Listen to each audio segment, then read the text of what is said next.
What's up, you guys? Welcome to today's video. As you can tell by the title, we are going to be doing another episode in my Locked Up With series. And this one is probably the craziest one that I have ever done. If you guys are new here, hi, my name is Jess. I'm a person in long-term recovery who has in fact been to prison. It's not a shining moment or anything, just a fact. If you want to follow me on any other social media platform, TikTok, Instagram, Patreon, that's $2. It's only ever going to be $2. All of that is linked down below, as well as my vlog channel and my podcast. And can I just say before we start that my Patreon is probably my favorite platform right now. Just the group that we have over there and the conversations we have over there is so meaningful, and you guys just really show up for me over there. I feel so understood and loved on that platform. So if you're not subbed to the Patreon, you are seriously missing out on the best conversations and posts that I cannot post on any other platform because I'll get banned. So that is what Patreon is really good for, and it's in the description box if you want to join. No pressure. You don't have to. It's totally fine if you don't. All right, without further ado, let's kick this thing off.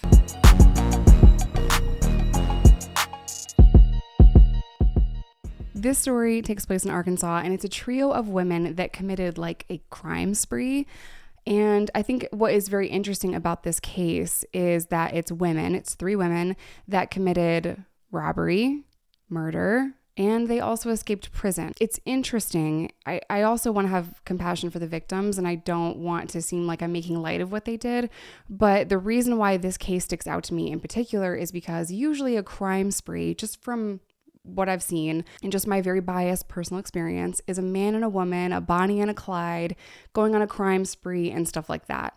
It is very rare to have just a trio of women that commit such violent acts. And that's what we're going to talk about right now. But it's also a little bit complicated because these women, they were some of the first to even step foot in McPherson prison.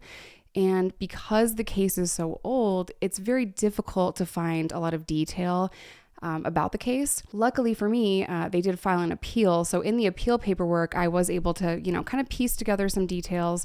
I might mess up here or there, but I'm going to do my absolute best to tell you guys how this all went down. I'm going to start with this article that I found on Google. It says, "Trio held without bail.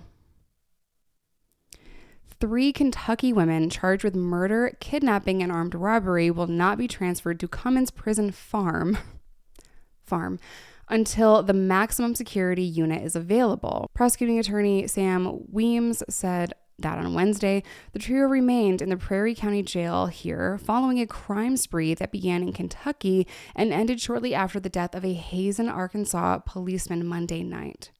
And again, not to make light of the situation, but ARK used to be how people abbreviated Arkansas. They were being held without bond on the murder charge and on lieu of $600,000 each on the kidnapping charge.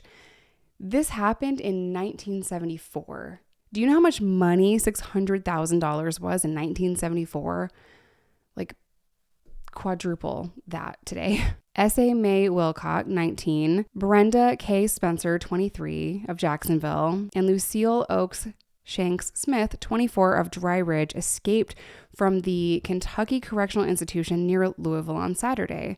The assistant superintendent said Miss Wilcott and Miss Smith had been at the institution since February of 1972. She said Miss Wilcott was serving a 5-year sentence for forgery, and Miss Smith was serving a 5-year sentence for breaking and entering with the intent to steal. Miss Smith, Lucy, is the person that I met while I was incarcerated. Miss Smith apparently had married since she was convicted under the name of Shanks, officials said. Both women had escaped from the institution several times. They weren't keeping her there. No, they were not she was not staying.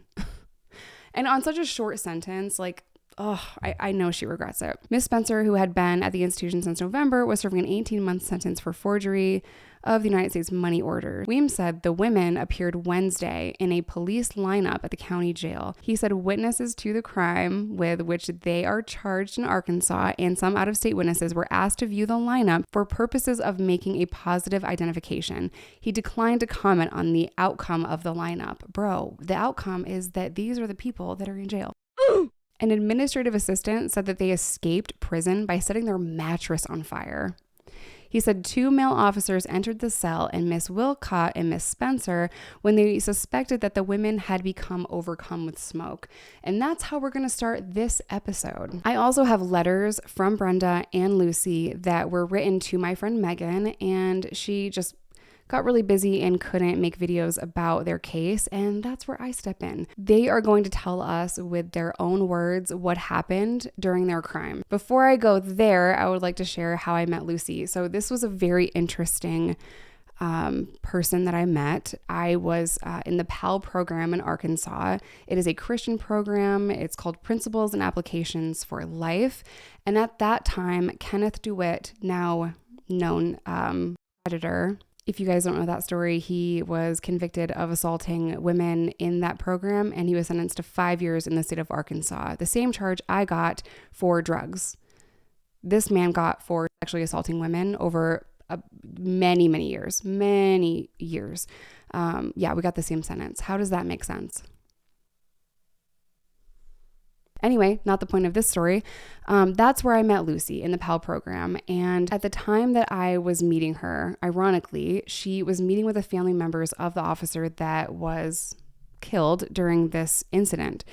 And it was a very emotional time for her. She had been in prison longer than I had been alive. And that really stood out to me. That was a very big realization for me because, you know, you're only one mistake away from spending the rest of your life in prison.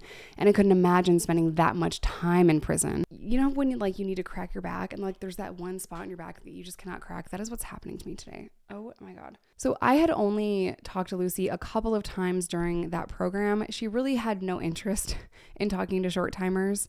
And she was very quiet, kept to herself. She went to her job every day outside of the program. And she was in a paying job for Arkansas prison, which is unique because most jobs in Arkansas, like in prison, the compound jobs, like laundry, the kitchen, they don't have to pay you where other states do. She actually had a job that she went to every day that, you know, brought in a little bit of money for her, not much. Don't go crazy. But she went to work every day and came back into the unit at the end of the day. And sometimes she would participate in certain things. And the only time that we were all together is when she is on Sundays when everyone was mandated to go to church. But when she met with the victim's family, people had kind of gathered around her to hear how that went. And it was extremely emotional. And she was very open and honest in how that went. The family forgave her. What makes this case very different is that the state of Arkansas promised them the opportunity for parole after 15 years. And that's where things get kind of crazy. So I'm going to start reading Brenda's letters and then we'll go to Lucy. Lucy has handwritten letters and they're very difficult for me to read, but I'm going to try to get through them the best that I can. I'm going to start with Brenda's because her letters are on the kiosk, so it's an email. But essentially what happened here is they were serving time in jail, in prison, and they escaped, and then the murder of an officer happened. Hello, Megan. Sorry for the slow response. I'll do better. I'm going to skip the path I traveled to get here to ADC and just dive into why in April of 1974, I was traveling through Arkansas on my way to Florida or Arizona. I was with 2 associates. I did not know either of them very well, as we had only met a few months prior. I was in prison with these 2 women. We had escaped from the facility and were making our way to Florida and Arizona. I began drinking shortly after our breakout. We managed to make it to Arkansas in a stolen vehicle with very little money, which led to the poor decision to rob a store. When you escape prison, don't. But if you were to ever escape, you will do anything to not go back, and it's very scary. And once you already go that far, it's okay, whatever, I'll just do whatever next. Stealing a car, robbing a store, doing whatever necessary doesn't even seem like that big of a deal because you've just escaped prison and if they find you, they will kill you. Anyway, which led to the poor decision to rob a store, a small establishment out in the middle of nowhere. No one was hurt during the robbery. It was never my intention to hurt anyone. Upon leaving the store, I managed to find Interstate 40. I figured this would be a good way to get out of the state as quickly as possible. However, before I was able to get off the exit and onto the highway, blue lights came up behind me. When I checked the mirror, I saw a regular car, not a marked police car. Still, I realized it was the law. I did pull over, and the officer dressed in street clothes approached me with his gun in his hand. He came alongside the truck and told me to step out, which I did. I was trying to convince him that this truck was not the one that he was looking for, and we had not robbed the store. I reached in to get the driver's license I had. I gave him the licenses and pulled a .32 from my waistband. He started to raise his gun up, then I fired 2 shots, hitting the officer in his left leg. He dropped his gun and started to run toward the back of the truck. I do not know how long I stood there, but I sort of blacked out. I turned to get back in the truck and realized that one of my associates was not there. At that moment, I heard several gunshots. I ran to the back of the truck and saw my associate shoot the officer. The shooting didn't stop until the gun was empty. We got into the truck and drove away as more police were approaching.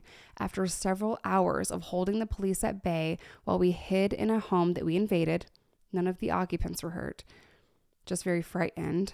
When we finally were chased to a football field in a small town, we gave up. I was arrested and charged with capital felony murder. Now I was facing the death penalty. I was charged on April 29th, and by June 28th, I was in prison at the women's unit in Grady, Arkansas, with a life sentence. At the time, I truly believed I'd be paroled within 7 to 15 years. And this is where it gets kind of weird. That is what my family and I were led to believe. Clearly, 50 years later, I was seriously misled. It is amazing that a capital murder case took only 60 days from start to finish. I have met with the parole board on several occasions, none of which has gone well. One meeting concluded with a 2-year denial, and I was given 4 reasons why I was denied. 2 years later, we meet again. I received another 2-year denial with 5 reasons for denial. The next meeting, I received a 2-year denial with 6 reasons for denial. The reasons continue to grow, even though my institutional record remains clear. I have not received any disciplinary reports for 30 years. But my behavior and self-improvement do not matter in the least. Why is that? I have determined that my denials are based solely on the fact that the crime involved is a member of law enforcement. There are several women here with law enforcement as their victim. None have passed clemency and or have the parole board despite the positive changes that they have made. Is that a discriminatory pattern with the board? From my view, it certainly appears to be. Do I deserve a second chance? I think I do. What do you think? So this email does start with, my crime is always there in the back of my mind. Being involved in the death of another human being changes you forever. At least it has me. There's nothing I can do to rectify the situation. No changing the past. Not a thing I can do except change myself. Become a person who could never, under any circumstances, be involved in such a terrible crime. I have done that. I'm a totally different person. My behavior over the past 30 years speaks for itself. In the future, I will once again meet with the Clemency and Parole Board and hope for a more positive response. That's Brenda. And then Lucy's letter, kind of talking about the crime. It's very difficult to read. I will put it on the screen. Where I am a little bit confused is who actually shot the officer. Was it the third party? Was it Lucy? I'm not exactly sure. What complicates this case even more is that the judge in the case has passed away, and they did not file their appeal for 22 years. So the appeal was denied based on the fact that they did not file it in a timely manner. And that was something that I learned. You know, I didn't know that if you didn't file your appeal very quickly after you go to prison, that the judge is kind of like, I'm good. You waited 22 years to file this appeal. But I do think that it is important to note that they were kind of going through it. If you escape prison and you kill a law enforcement officer, you're not going to get the best treatment in prison from the staff. You're also not going to be able to garner a lot of sympathy with people in the free world because of the nature of the crime. And that is what is difficult. So no matter how we feel, the state of Arkansas promised them the opportunity to make parole within 15 years. So feelings aside, the way that everything happened and the crime aside, the state said that their sentence was life with the possibility of parole after 15 years. That has not been granted for a very, very long time. And from what I have seen in my own personal experience and meeting tons of lifers in Arkansas, I know that Arkansas has a very, very biased opinion on who leaves prison. And if you kill somebody, especially an officer, you're not going to see the light of day no matter what the judge decided. That is what is so crazy, is that Arkansas kind of makes up their own rules with certain things. And this is just one of those things. You know, I know that obviously what they did was absolutely horrible, but at what point is it unnecessary to house people? These are senior citizens that we're talking about. This crime happened in 1974. That was over 50 years ago, and Lucy was 23 at the time, so she's 73 or 74 years old right now in 2024. And, at what point is it just enough? A lot of states, when they say life, they mean 25 to life. That means in 25 years, you're eligible for parole, and the parole board determines who is and who is not eligible. Well, your record should count for something. Both of these women, Brenda and Lucy, they're in the PAW program, so they work with dogs, which is a very coveted program. You can't be in that program unless you have a perfect inmate record, and they do. Both of them do. Lucy also worked in the PAL program, and that's where I met her, and she had a severe impact on my life, and I have not returned to prison, and I'm just one person, right? A lot of these lifers have value to add, and they have helped countless people that have come through prison change their perspective on life, and because of that, not return to prison. We know prison doesn't work, but when you put somebody in the same uniform as me, with a lot of the same lived experience as me, and they're talking to me with that wisdom, with, all of the years that they spent in there, that strikes a chord with us way more than someone with a fucking PhD. And I know that that's hard to hear, but when you lock someone up and throw away the key, no matter how long it is, you're saying that that person's life no longer has any value in the street. And I disagree when it comes to Lucy and when it comes to Brenda. I've never met Brenda, but just reading her letters, these are two senior citizens. They are not going to hurt the community. They're not going to cause any more harm to the community. It kind of seems like a waste of resources and money to keep people in prison that damn well will not commit another crime. They are, they don't have many years left. I know that this is one of those cases that people are not going to have sympathy with, but I know that these women have served over 50 years in prison for this. And Arkansas, again, has a pattern of keeping people in prison with those charges. And I feel like that is unjust. I don't feel like it's fair. If the judge said you were eligible for parole after 15 years and the Arkansas parole board is just like, nope, it involved a cop, you're never getting out, that means that the parole board is making decisions based on their own personal feelings and bias, and not making decisions on the inmate record, not making decisions on the law, on their sentence. They're only making this decision out of their feelings and how they feel towards the crime. And I think that sets a really bad precedent for the rest of the inmates there. If there's nothing to work towards, if a 30-year perfect record without even a minor disciplinary is not good enough to get out, what is the reason to even behave? 30 years of no disciplinary, do you know how hard that is? That means you've never had a piece of contraband during a shakedown. You've never raised your voice to an officer. You've never gotten frustrated with an officer or an inmate. You've never fought an inmate. You've never been caught trading a freaking ramen noodle with somebody, which in Arkansas they call trafficking and trading. Your hair's never been too long. Like a perfect inmate record for 30 years, that is very difficult to do. You've never been out of place of assignment because you didn't show up to work because you were deathly sick. Like, come on, dude. It's very hard to go that many years without a disciplinary. These women are the model inmates. They're perfect inmates, and they have been there for 50 years. So at what point do we say, okay, we're wasting state resources, we're wasting money and time, and we're only keeping these women here, not because we fear for them in society, but because we don't like them? At what point is it too much? There is one part of Lucy's letter that I want to share with you guys, because this is how hard it was for them to file an appeal, and this is why it took so long. I arrived at the Cummins unit in June of 1974 and was taken to the women's unit, which at the time was a revamped chicken coop.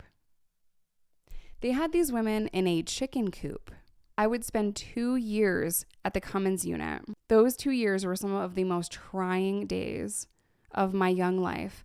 I will continue with more details in a future communication. To back up a little bit, she says, it's so hard for me to read these. Maybe I'm just dumb, but there's a couple of words here and there that I just don't get.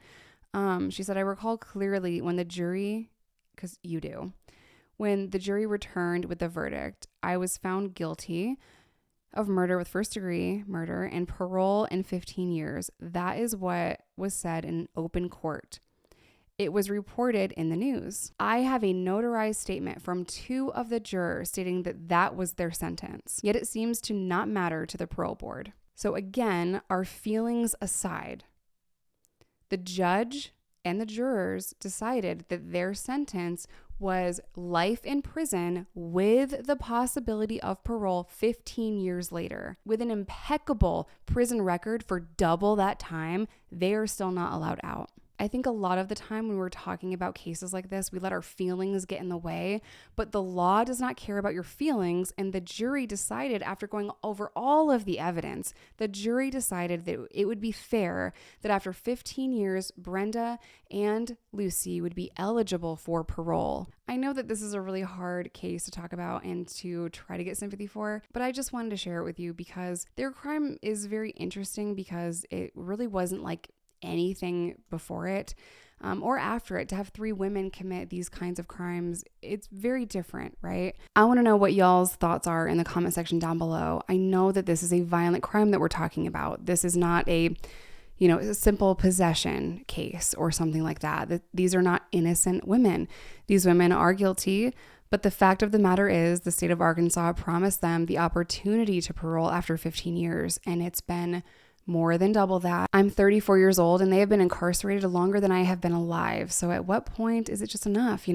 When other inmates see that, hey, I can do everything right, and no matter how good my inmate record is, I still will not be able to receive parole. What kind of example are we setting? I think it's one of the weird things about Arkansas is that, you don't really know when your release date is going to be until you get to prison. You could do a third of your time, a third of a third, you could do half of your time. It's very, very strange. Arkansas law is, in my opinion, one of the most complicated to understand because I've read a lot of case law from a lot of different states. I'm a New York native, so everything is black and white in the state of New York and things just make sense. Like you do this is your sentence. It is not that way in Arkansas. It is very hit or miss and it's confusing. So I know that this was not a deep dive. And again, that's because it's kind of difficult to find a lot of information when it comes to these 2 cases. But I do not think that Brenda and Lucy are lying about what happened. They've seemed very honest and forthcoming with everything. They even have 2 jurors notarized statements saying, yeah, we thought that they would have parole after 15 years, or at least have the opportunity to make parole. They have not burned a mattress since 1972. It's also such a unique experience to be in a maximum security facility after 2 years, the first 2 years of the sentence for this crime. They were living in a freaking chicken coop. It just shows you how far the state has come. And, they've made a lot of necessary changes. But when it comes to biased, when it comes to certain things, I don't think Arkansas gets it right. I think they have a lot of room for growth. And I think that they could be doing a lot better with a lot of different things. I want to add the kind of inmate that Lucy is. She's very calm, very quiet, kind of reserved, and she just goes to work and goes back to the unit. She doesn't bother anybody. She never gets in anyone's way, but also she is very strong, and you immediately get that sense that she's very strong and she doesn't take shit from anyone, and she is very quick to tell you how she feels. Out of all of the lifers that I've had the opportunity to meet, she stood out to me because she's just kind of a no nonsense, no bullshit kind of person. Very, very blunt, very honest. Not rude, but very blunt, and will tell you how she feels, She doesn't really give a shit about coming off a certain way. She's very confident, very strong, bold enough to say what she thinks, and kind enough to share her wisdom and experience with you. That was just my experience in meeting Lucy. And I'm very grateful for the few conversations that I was able to have with her. And I know that it meant the world to her that this officer's family forgave her for what happened.